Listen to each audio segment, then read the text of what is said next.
Saudara, foto pertemuan antara Ketua KPK Firly Bahuri dengan mantan Menteri Pertanian Syahrul Yassin Limpo beredar di tengah dugaan kasus pemerasan oleh pimpinan KPK kepada Limpo terkait kasus korupsi di Kementerian Pertanian. Kami melihat foto yang beredar Ketua KPK Firly Bahuri sedang berbincang dengan Syahrul Yassin Limpo mengenakan baju olahraga di dalam sebuah ruangan. Sementara Syahrul Yassin Limpo duduk di samping Firly Bahuri mengenakan kemeja lengan pendek. Foto ini beredar di tengah isu ada pertemuan antara pimpinan KPK dengan Syahrul Yassin Limpo terkait pemberian uang senilai 1 miliar rupiah kepada pimpinan KPK di lapangan bulu tangkis.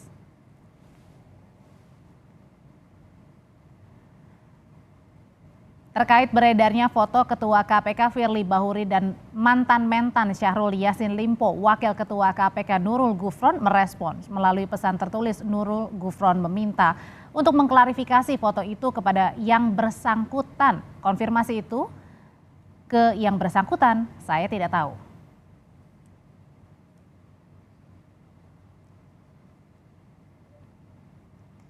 Di tengah pertanyaan publik soal belum adanya penetapan tersangka dalam kasus korupsi Kementerian Pertanian, publik dikejutkan dengan adanya laporan dugaan pemerasan oleh pimpinan KPK terkait penanganan kasus di Kementerian Pertanian. Polisi telah memeriksa mantan mentan Syahrul Yassin Limpo dalam kasus ini.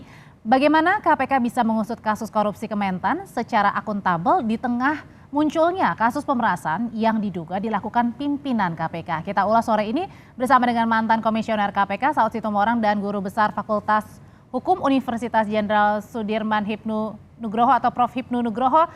Selamat sore Bapak-Bapak. Selamat sore Mbak. Saya yang Selamat pertama sore Pak Saud.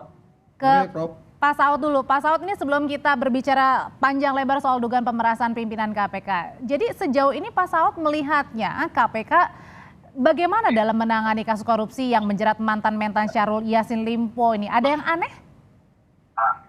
Ya, di luar kelaziman ya. Ya kalau mau pakai bahasa aneh juga boleh gitu.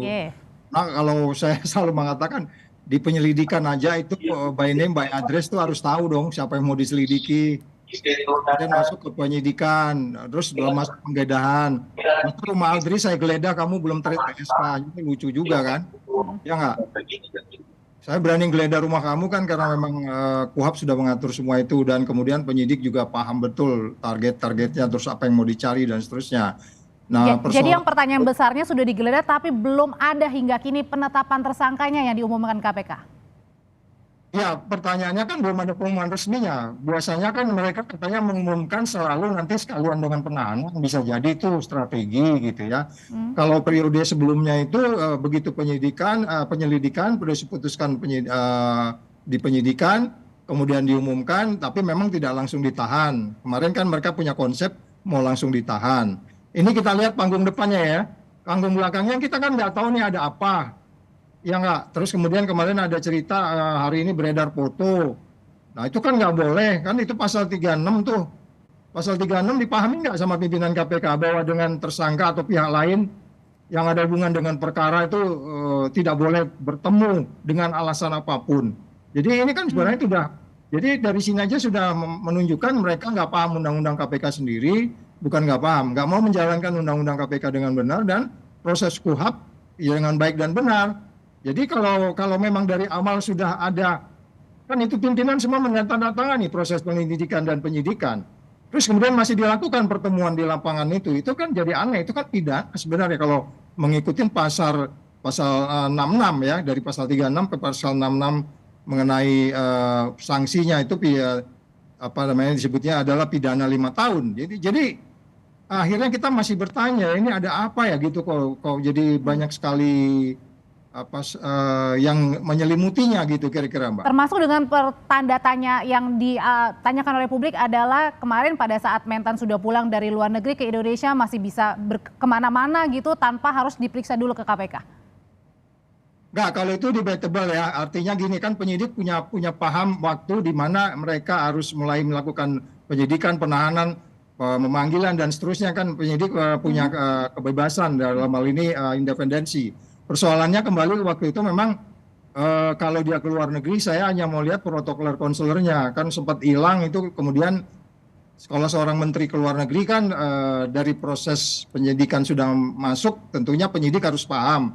Atau kalau mau ikut surveillance, take out dia di mana saat itu. Tapi kan ada waktu jeda hilang. Kemudian kita nggak tahu dia di mana. Kemudian protokol konselor KBRI juga nggak jelaskan, padahal menteri ada di luar negeri. Jadi banyak ya ini kalau mau diurut-urut kompleksitasnya kasus ini. Oke, sekarang saya ke Prof. Hipnu. Prof. Hipnu, gimana caranya membedakan nih, bisa mengusut dua-duanya antara dugaan korupsinya dengan dugaan pemerasannya, Prof?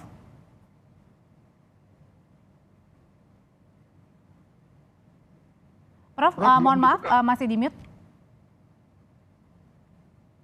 Ya, jadi ada dugaan-dugaan. Saya melihatnya begini, Mbak.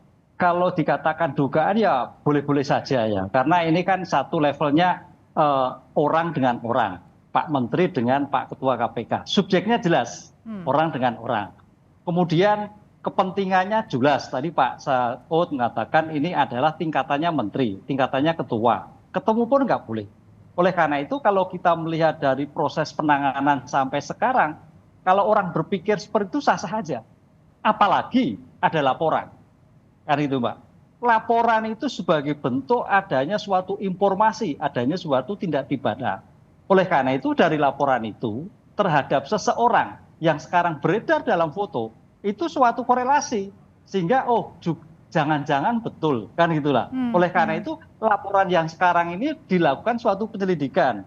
Pemanggilan oleh Pak mantan Menpan, mantan Mentan, kemudian pemanggilan oleh ajudan, oleh Polri. Itu dalam rangka untuk mengkualifikasi. Pertanyaannya apakah ada kausalitas? Nah ini yang kita lihat antara penanganan perkara dengan dugaan pemerasan.